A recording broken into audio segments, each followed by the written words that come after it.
2024 is right around the corner. It's basically here already. And if you are trying to apply for the home support worker pilot or the home child caregiver pilot program, you need to be ready for 2024 on January the 1st.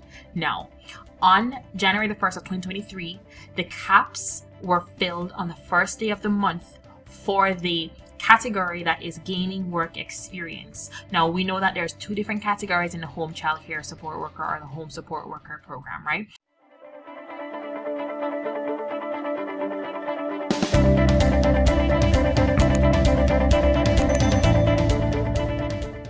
And that is gaining experience, but that's somebody who does not have 12-month or more work experience working in Canada as a home care or a child care support worker. The other category is the 12 months or more experience who can apply direct to permanent residency.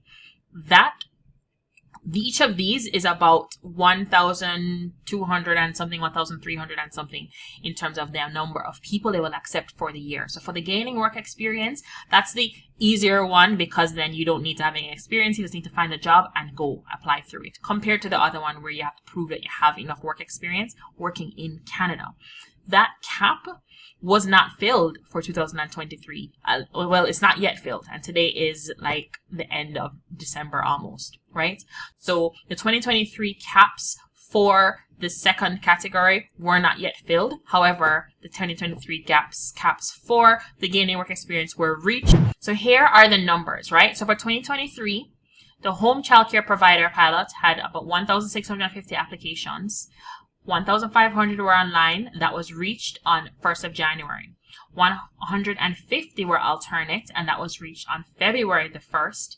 And for the home support worker program, there's 1,650 applications online or on alternate, and those were reached at the end of November 2023. So that's good in terms of there's a little bit of, seems like, less demand for the home support worker versus the home childcare. So it means that if you're preparing for 2024, you need to, and you're doing it online and you're going for the childcare, you need to be doing it on January the 1st. See, it says that the caps reset on the 1st of January at 9 a.m. They are not trying to have a holiday on the 1st of January, okay? They mean business as usual. So you need to be ready at 9 o'clock in the morning when the caps reset. And here's how you prepare. Well, first of all, you need to have done your language test by that day, and you need to have your education credential assessment by that day because you're ready to shoot and submit your stuff, right? Then when you apply, you need to create an account in the permanent resident account portal. So that's a link here. If you click it, it'll take you to that portal here where you have to sign in, create a login and information, and then you just follow the steps to complete your information. Then you need to review the checklist, and the checklist will tell you what documents you need to submit, right? You need to likely open this. How to open this document, you right click and you save the link as, and then if you make it save as a PDF, so save, and then if you open the PDF in a PDF reader, it will open and it will tell you all the things necessary for applying for this program. Okay, so that's your checklist there.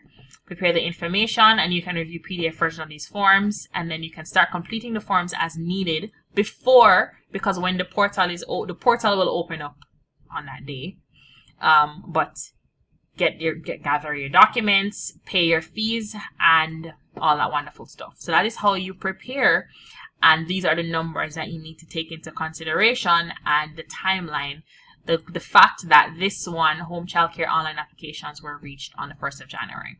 Now, when you drop over to the direct to permanent residence category, so that's the one with people who have 12 months or more experience, then the online cap was reached in April, which means that a lot more time, a lot more allowance there in terms of competition. And that was for 2023. We don't know what 2024 holds, but just given the previous history, right? Alternate applications are still open, which means that nobody's really meeting this right now, but they can try still.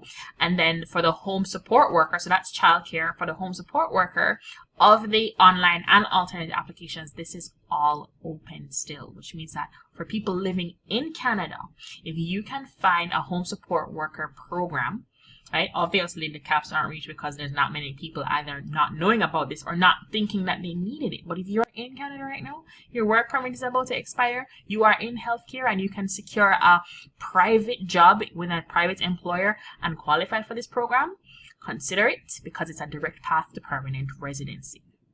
So just like the other one, caps reset. You need to have an English test. You need to get your credentials assessed. This is how you apply, the same process.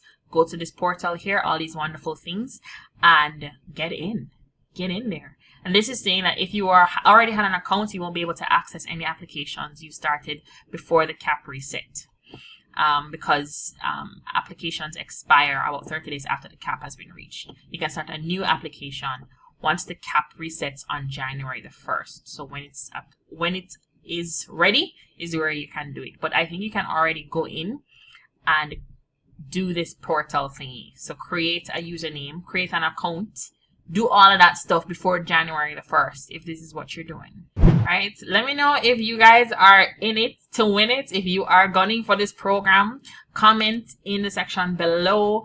Reach out to me. I just want to know how it goes and how successful you are. Like I said, it's not a lot of people, but it's still, if you are prepared, you're one step ahead of people who are not prepared, and you can definitely get there. So get ready for 2024. If you need help, ask for help. And I'll see you in Canada, I hope. But also, I'll see you in the next video.